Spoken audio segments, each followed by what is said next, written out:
Today is the first day of Black History Month, a month to recognize and honor the achievements of Black Americans, acknowledging their role in U.S. history. And joining us now is Dr. Bilal Sekou, Associate Professor of Political Science at the University of Hartford. Doctor, thanks for joining us. We kick off Black History Month on February 1st, also known as Freedom Day. Tell us about Freedom Day. What is it exactly?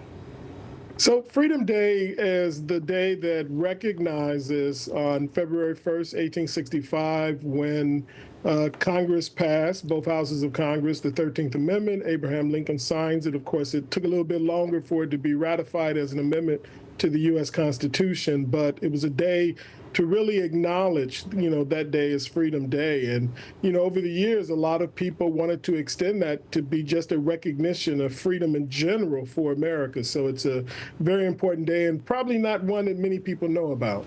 Yeah, exactly. That's why we had to ask that question. I don't think I'd ever heard of it until today, and I'm kind of shocked. Not to talk about it. So the theme of Black History Month in 2024 is African Americans and the arts. So what are some simple ways that we can celebrate this month?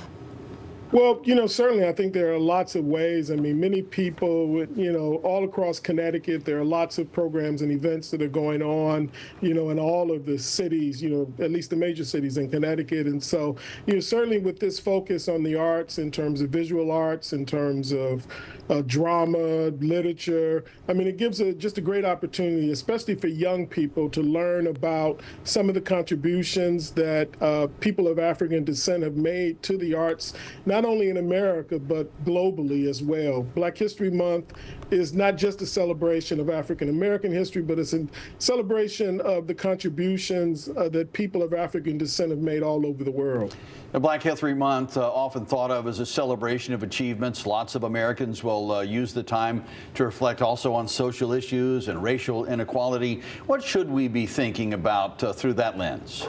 Certainly, I think all of the things you just mentioned, as someone I grew up in the city of Detroit and didn't learn a lot about Black history while I was, moving through K through 12 and really got my, real sort of learning and understanding when I got to college. And ever since then, I've just read so much. And, you'd be really surprised just in terms of the amount of the contributions that people of African descent have made, to the world.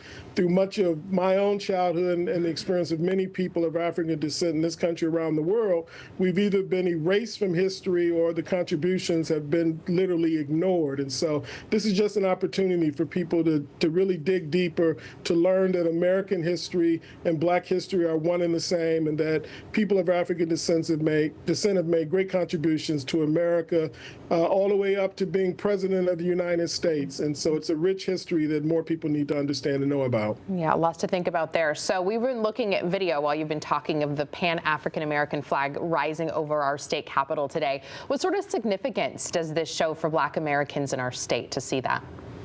Yeah, and again, I think it really points to that this is a global recognition, and it's not simply just a recognition of the contributions just in America. Certainly when Carter G. Woodson created this, what started off as Negro History Week and eventually evolved into Black History Month back in 1976, it was his understanding that, the contributions and the accomplishments of people of African descent were going on all over the world. That there were Black kingdoms, that there were Black, leaders and thinkers of, philosophy and literature and arts, and that it's a very rich history and one that we should be proud of and one that we should want to investigate and have a deeper understanding of. Absolutely, yeah. Good information there, and we appreciate your time with us tonight. Thank you. Dr. Bilal Sekou from the University of Hartford. Thanks for joining us. Thank you for having me. Still ahead, before we head to break, let's find out about a Black History Month hero, Anne Louise James.